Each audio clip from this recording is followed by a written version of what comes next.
தொடர்ந்து போராடி வந்து அந்த காலத்துல ஐயா கூட்டத்தில் பேசுவார், சொல்லுவார். எப்ப அந்த காலத்துல நான் சொல்றது 15 ஆண்டுகள் 20 ஆண்டுகளுக்கு முன்பு.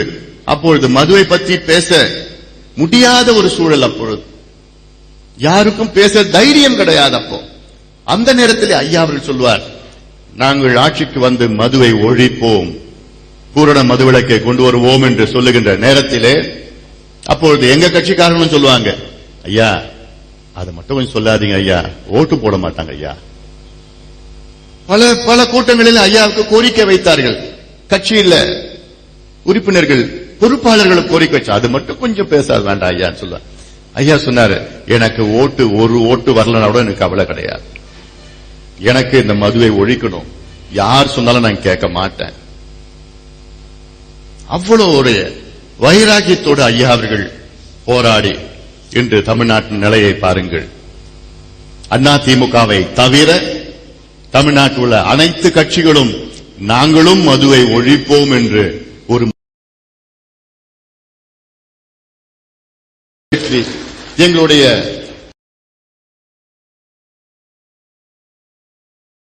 உணர்வுபூர்வமாக போராட்டங்களுக்கு கிடைத்த முதல் வெற்றி இது. முழுமையான வெற்றி எப்போ?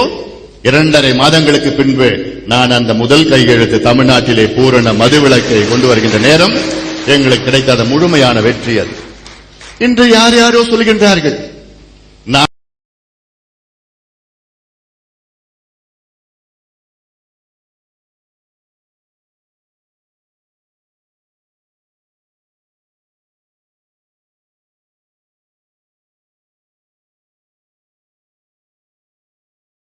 அவர்கள்